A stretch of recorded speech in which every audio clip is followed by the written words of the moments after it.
Cinema రిలీజ్కి ఇంకా 5 రోజులు మాత్రమే ఉంది. కాని పెద్ది సినిమా క్రేజ్ మాత్రం 5 రోజుల ముందు కాదు, 5 నెలల ముందు మొదలైన తుఫాన్లా దూసుకుపోతోంది. నార్త్ అమెరికాలో పెద్ది బుకింగ్స్ ఇప్పుడు ఏ రేంజ్లో ఉన్నాయో తెలుసా? ఏకంగా $6.25 లక్షల మార్కును క్రాస్ చేసింది. కేవలం నిన్నటి నుంచి ఈరోజు మార్నింగ్ వరకు దాదాపు $60,000 జంప్ వచ్చింది. ఇది మామూలు విషయం కాదు గురు, ఇది ప్యూర్ స్టార్ పవర్. 22,500కి పైగా టికెట్లు ఇప్పటికే బుక్ అయ్యాయి. ఇంకా అసలు మజా ఏంటంటే అక్కడి ప్రీమియం PLF ఐమాక్స్ స్క్రీన్స్ చాలా వరకు హాలీవుడ్ సినిమాలు ముందుగానే బ్లాక్ చేసుకున్నాయి. అంటే పెద్ది సినిమాకి ఫుల్ స్క్రీన్స్ కూడా దొరకలేదు. అయినా ఈ రేంజ్ బుకింగ్స్ అంటే రామ్ చరణ్ స్టామినా ఏంటో అర్థం చేసుకోవచ్చు. ఇంకా ఆస్ట్రేలియాలో అయితే పరిస్థితి ఇంకో లెవెల్. బుకింగ్స్ ఓపెన్ చేసిన మొదటి రోజే 2,300కి పైగా టికెట్లు అమ్ముడయ్యాయి. అంతేకాదు, ఆస్ట్రేలియాలో మొదటిసారి ఒక Telugu cinema IMAX premiere show వేయబోతోంది. అది కూడా పెద్ది సినిమాతోనే. ఒక్క ఐమాక్స్ కాదు, దాదాపు 8 ఐమాక్స్ స్క్రీన్స్ ఈ సినిమాకి కేటాయించారు. ఇది చూస్తుంటే పెద్ది సినిమా ఓపెనింగ్స్ ఈ రేంజ్లో ఉండబోతున్నాయో ఊహించుకోవచ్చు. ఇక మస్తా సాంగ్ సంగతి చెప్పాలంటే మొదట కొంతమందికి స్లో పాయిజన్లా అనిపించింది. కానీ వినగా వినగా చెవుల్లో కాదు, డైరెక్ట్గా బ్రెయిన్లో సెటిల్ అయిపోయింది. తెలుగు, తమిళ్, హిందీ, మలయాళం, కన్నడ ప్రతి భాషలో పాటకి అదిరిపోయే రెస్పాన్స్ వస్తోంది. ఇప్పుడు అసలు గుడ్ న్యూస్ ఏంటంటే ఆంధ్రప్రదేశ్ ప్రభుత్వం అధికారికంగా జీవో విడుదల చేసింది. జూన్ 3 రాత్రి 8 గంటల నుంచే ప్రీమియర్ షోలకు గ్రీన్ సిగ్నల్ ఇచ్చింది.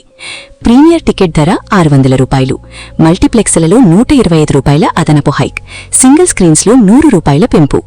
ఇటీవల వచ్చిన పాన్ ఇండియా సినిమాలతో పోలిస్తే ఇది చాలా రీజనబుల్ ప్రైసింగ్ అని చెప్పాలి.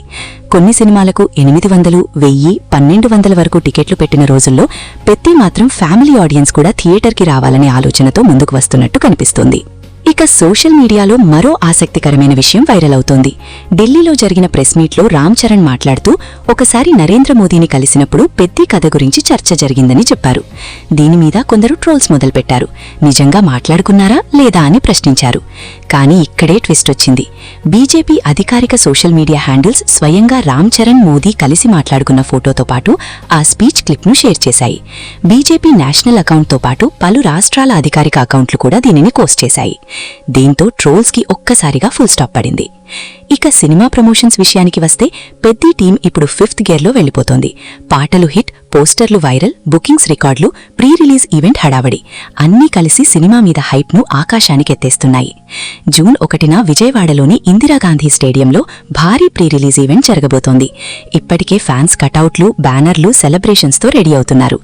నాయక్ సక్సెస్ టూర్ టైంలో చూసిన రామ్ చరణ్ మాస్ రెస్పాన్స్ మళ్లీ రిపీట్ అవుతుందా అనే ఆసక్తి అందరిలో ఉంది.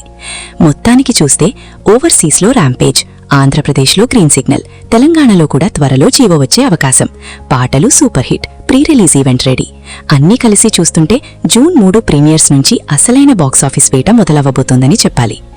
ఇప్పుడు ఒక్కటే ప్రశ్న, పెద్ది సినిమా రామ్ చరణ్ కెరియర్లో మరో ఇండస్ట్రీ హిట్ అవుతుందా, లేక అంచనాలను మించి కొత్త రికార్డులు క్రియేట్ చేస్తుందా? మీ అభిప్రాయం ఏంటో కమెంట్లో తప్పకుండా చెప్పండి. అలాగే ఇలాంటి లేటెస్ట్ సినిమా అప్డేట్స్ కోసం మన ఛానల్ని సబ్స్క్రైబ్ చేసుకోవడం మర్చిపోవద్దు. Thank you.